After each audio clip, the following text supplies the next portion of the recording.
Doctor Y A health knowledge চ্যানেলে আপনাদের সকলকে স্বাগতম।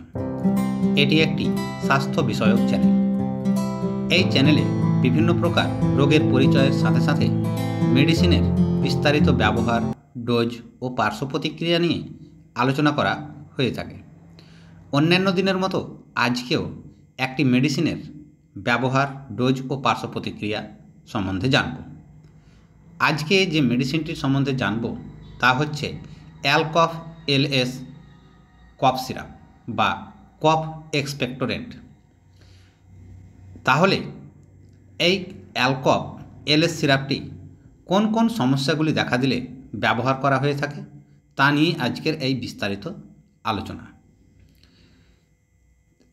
এবার দেখে নেওয়া যাক এই অ্যালকফ এলএস সিরাপে কোন কোন উপাদানগুলি দেওয়া হয়ে আছে, যেমন ambroxol hydrochloride, levosalbutamol sulphate, guaifenesin and menthol syrup.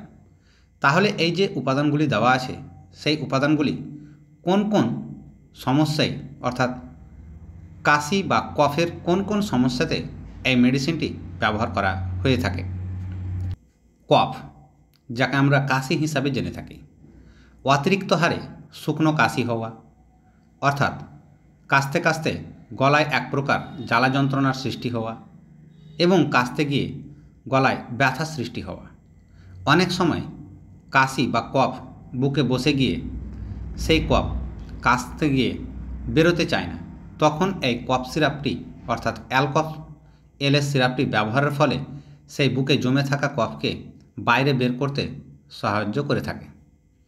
এছাড়াও বুকের মধ্যে সাঁই সাঁই করে আওয়াজ হওয়া বা ঘড় ঘড় করে আওয়াজ হওয়া এবং কাশতে কাশতে দম আসা যাওয়া অর্থাৎ শ্বাসকষ্টের মতো সমস্যার সৃষ্টি হলেও এই মেডিসিন ভালো কাজ করে থাকে।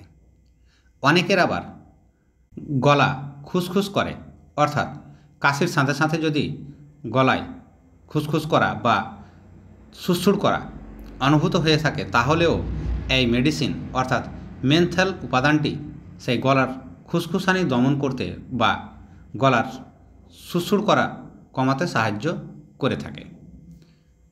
এই কাশির সিরাপে বুকে জমে থাকা কফ অনায়াসে বাইরে বেরিয়ে যেতে পারে। অবশ্যই যে কোনো প্রকার কাশি হোক না কেন অ্যান্টিবায়োটিক মেডিসিনের সাথে এই অ্যালকফ এলএস সিরাপটি ব্যবহার করা হয়ে থাকে। এবার দেখে নেওয়া যাক এই ওষুধের ডোজ বা মাত্রা কী।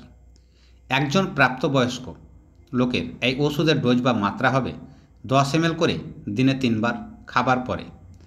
এই ওষুধ ব্যবহারের পরে অর্থাৎ খাবার পরে প্রায় ঘণ্টাখানিক জল বা নেশাদ্রব্য পদার্থ ব্যবহার না করাই ভালো। তাহলে এই ছিল আজকের ডোজ নিয়ে আলোচনা। এবার দেখে নেওয়া যাক এই ওষুধের পার্শ্ব প্রতিক্রিয়া কী। এই ওষুধের পার্শ্ব প্রতিক্রিয়া তেমন কোনো বিশেষ পার্শ্ব প্রতিক্রিয়া লক্ষ্য করা যায় না। অনেকের হয়তো হালকা ঝিমুনি ভাব বা মাথা ঝিমঝিম করা এই সব ধরনের সমস্যাগুলি লক্ষ্য করা হয়ে থাকে। এই ওষুধ ব্যবহারের আগে অবশ্যই ওষুধটিকে ভালোভাবে ঝাঁকিয়ে নিতে হবে। এই ছিল আজকে অ্যালকফ এলএস সিরাপ নিয়ে বিস্তারিত আলোচনা। ভিডিওটি ভালো লাগলে অবশ্যই চ্যানেলটিকে সাবস্ক্রাইব করে পাশে থাকা বেল আইকনটিকে প্রেস করে নিতে ভুলবেন না। দেখা হবে আবার অন্য কোনো নতুন একটি ভিডিওতে। ধন্যবাদ।